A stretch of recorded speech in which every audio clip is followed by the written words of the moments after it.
The auction spire of Virex. 9 rows like a blade driven into the planet's crust, black alloy walls, glowing sigils, and layers of security meant to keep secrets buried as deeply as the relics sold inside. Nothing here was legal. Everything here was priceless. Cale Morin stepped through the entrance gates with the calm posture of a man who had survived too many wars to be impressed by intimidation. He had come for a weapon. Not just any weapon. An Axiom core, an ancient pre-collapse artifact rumored to bend energy itself, forged by a civilization erased so thoroughly that even their bones had turned to myth. In the wrong hands, it could shatter fleets. In the right hands, it could end wars before they began. Cale had fought for 30 years across fractured star systems. He had seen children drafted, planets burned, and treaties broken before the ink dried. He was tired of fighting after devastation. If the core was real, he would buy it. Inside the auction hall, figures from every corner of the galaxy gathered.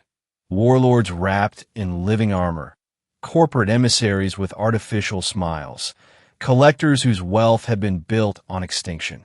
Energy fields hummed overhead, suppressing violence. For now, the auctioneer, a tall synth with a polished chrome face, raised a clawed hand. Lot 17, it announced, recovered from the ruins of the Los Prime. Condition, intact. Power, classified. A pedestal rose from the floor. Cale leaned forward, but instead of a weapon, a cage emerged.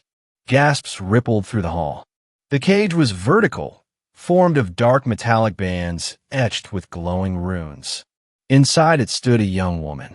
She was humanoid, mostly, but her skin held a faint silver sheen, like moonlight beneath flesh.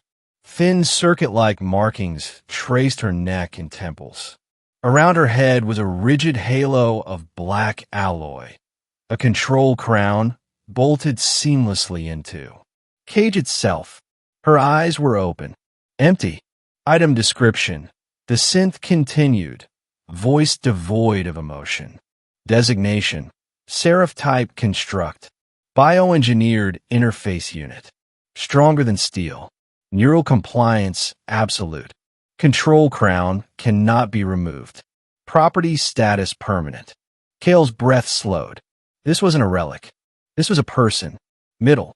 The bidding began immediately. Numbers climbed at obscene speed. Entire mining colonies were traded in single increments. Cale barely heard them. His attention was locked on the girl in the cage. She did not move. Not when crowd whispered. Not when scanners washed over her body. Not even when a bidder joked about field testing her durability. Cale activated his visor's deep scan. What he saw made his stomach tighten. Her skeletal density exceeded military-grade combat frames. Her muscles were layered with adaptive fiber. Her neural pathways were threaded with quantum filaments.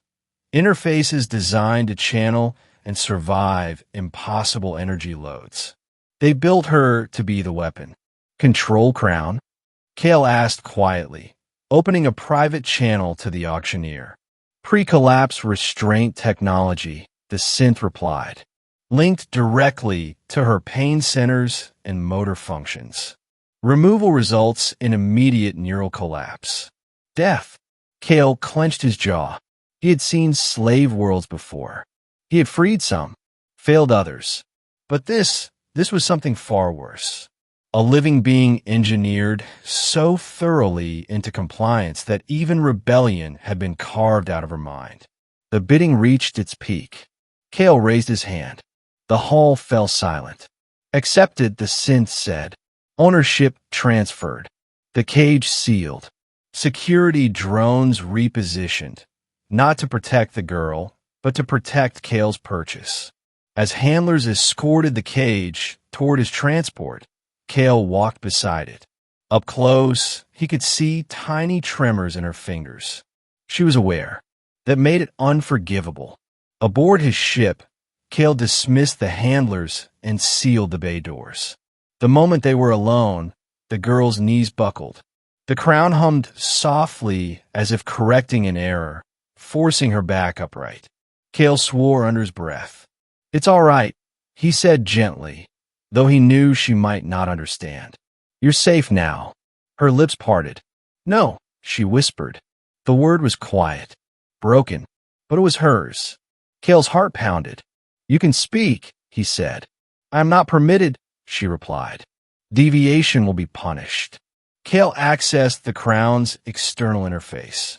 Layer upon layer of safeguards locked him out. Ancient, elegant, merciless. Whoever built this technology had never intended it to be undone. Over the following days, Cale did not touch the Axiom core he had also purchased as cover. Instead, he studied her. Her name, buried deep within corrupted archives, was Illyra. She had been grown, not born. Designed as a conduit for pre-collapse war engines that burned out ordinary pilots in seconds. When the war ended, the engines were destroyed. She was not. She was never meant to live like this. Cale murmured one night, staring at her cage. Illyra looked at him. Living was not part of the design, she said. That night, raiders attacked. They had tracked the auction purchases, hungry for relics and profit. Cale barely had time to seal the cockpit before the ship shuddered under fire. Warning lights flared.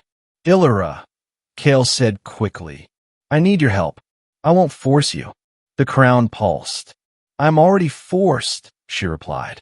Cale rerouted ship control through her interface, not activating obedience, but requesting access. The difference mattered. The crown resisted. System screamed. Illyra gasped as energy surged through her. Then control shifted. She moved. The ship responded like a living thing, weaving through enemy fire with impossible precision. Energy shields bent reality itself. One by one, the raiders fell apart, their weapons overloaded by feedback pulses Illyra barely survived channeling. When it was over, Cale found her collapsed, shaking. "I'm sorry," he said hoarsely. She looked up at him, eyes burning with something new. "You asked," she said. "No one has ever done that." Ending. Freeing Illyra took months. They hid on dead worlds, in forgotten systems, hunted by collectors who wanted their property returned. Cale sought ancient engineers, rogue AIs, anyone who understood pre-collapse tech. Each attempt to remove the crown nearly killed her. But with every failure, something changed. The crown's grip weakened, not because it was failing, but because Illyra was resisting it. She learned, adapted, grew beyond her design. On a silent moon orbiting a dying star, they made the final attempt. Cale stood behind her, hands shaking as he disengaged the last lock. "Illyra," he said, "if this goes wrong." "I know," she replied. "But if it goes right, I get to choose." The crown screamed as its systems collapsed. Energy flared. Cale threw himself over her, shielding her body with his own. Then, silence. Illyra collapsed into his arms, breathing hard. Slowly, trembling, she raised a hand to her head. The crown lay broken on the floor. She laughed. The sound was raw, unpolished, and utterly alive. Months later, the galaxy changed. Evidence of seraph-type constructs spread. Rebellions ignited. The auction houses burned. Entire corporations fell under the weight of their crimes. And on a quiet world far from trade lanes, Illyra stood beneath an open sky for the first time. "What will you do now?" Cale asked. She closed her eyes, feeling wind on her skin. "I will live," she said. "Not as property, not as a weapon." She looked at him. "And you?" Cale smiled softly. "I think I finally bought the right thing.